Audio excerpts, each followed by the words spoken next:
Welcome back to Underrated Movies. I'm your guy, I'm your man, Mr. Alton Henry. Today, I would like to talk to you about another underrated film that hasn't really gotten a lot of attention since its release, but I remember the film and I just watched it for the first time.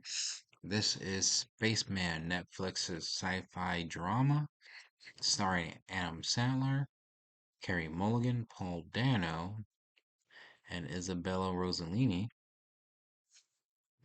And stars. The story centers around an astronaut sent to collect samples of this cloud that's kind of at the edge of the universe. And well, he encounters a creature who is trying to navigate and heal his issues that he's constantly running away from. This is a drama. This is a character study. And really, when you watch this film, you can kind of compare it to films such as Ad Astra, another good underrated sci-fi adventure film, uh, Interstellar a bit, uh, Gravity. The movie takes roots from those films and tries to do things a little bit more uniquely, but more on a psychological kind of vibe. And it's interesting. But, the film does follow a structure. In fact, there was a movie I actually wanted to see that came out earlier this year. It's A24 film called Tuesday. And I could tell from the trailer, it's kind of the same thing where you have a character who's running away or choosing not to accept a problem that is currently in their reality and they're choosing not to deal with it. So they have some sort of force or entity that comes in and tries to guide them and get them to confront their problems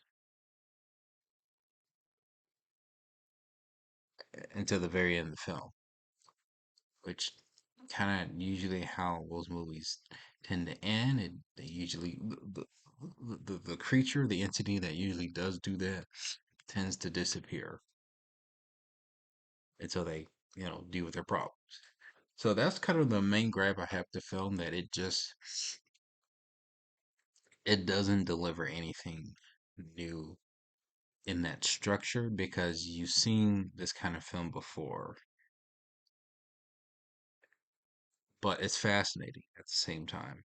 And these are dramas that I'm drawn into because I'm always interested in characters dealing with isolation and how it dives into their psyche and how they choose to deal with it. And it's fascinating to watch. I was never bored with this film. In fact, I think this is a film you should really check out on Netflix.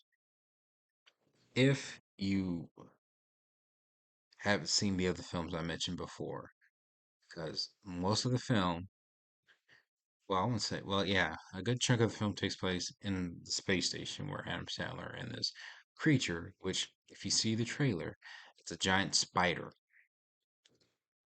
voiced by Paul Dano, who is there to comfort him and tries to get him to accept his neglection towards his wife, played by Carey Mulligan, who was fantastic in the film. And it is sad to realize it is to try to force reflect on yourself on the harm you've done to others because you're choosing not to deal with your own issues. And that's something I think was very more on point compared to these other films that I mentioned. Because all the other ones, it takes them, they realize certain things within themselves and they go through the journey through themselves, well, by themselves to go to deal with it. But here there is an assistant to for Adam Sandler's character to bring that flaw out and have him try to correct it. Um, Adam Sandler's great in here. And I'm sure with his age, I'm sure he's going to try to do more dramatic because that's maybe physicality. He just can't do those kind of comedies anymore. I'm not saying he still can't, but he's been doing it for over 30 years. So I would like to see him do more. The spider choice was interesting. It probably showcased probably the most helpful spider that I've seen since Charlotte's Web. And I meant that in a good way. Paul Dano, who voices the character, I think they did a great job uh, casting him as the voice. Because there's like this hollow, ghostly like vibe that comes from his performance. And you kind of feel that isolation from his voice, from just the journey in the setting. It gives a more hollow vibe to the movie, which I really appreciate. When it does switch back and forth with Carey Mulligan's, which is the central point of the film, is these two trying to reconnect through their loneliness and isolation and trying to overcome their challenges.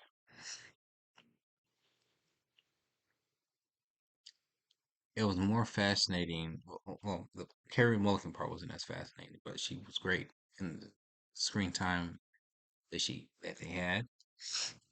It does, I think, at least for me, it does feel a little bit of an unbalance from switching to that part of the drama to this art house character study to the drama of Adam Sandler and Carey Mulligan's relationship, which is not a bad thing. It does feel a little bit uneven at times. But when it does build up and reach to its climax, this is the kind of endings that I do like, where it doesn't feel forced. There is emotional journey to it. I do like that it felt earned. It felt earned. It felt like that self-reflection of that character when the journey that he goes through felt earned and and relatable. I would really do recommend this film. Like I said, if you haven't seen the other movies that I mentioned, but those other movies are more adventure based. Well, for the side of Ad Astra, but Ad Astra does have action.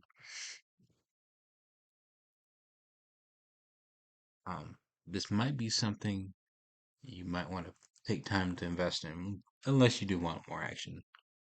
Otherwise you might not like the film. Uh, it does follow some cliche routes, because again, or at least a certain path that it's telling its story. Because we've seen these kind of movies before, and more in the art house realm. I do recommend it. I don't think it's really getting a lot of attention. Um, I do think this is going to be another sleep on of Netflix's movies, but here to recommend it to you. Spaceman, have you seen it? Comment below, let me know if you have, and let me know what is your favorite underrated movie.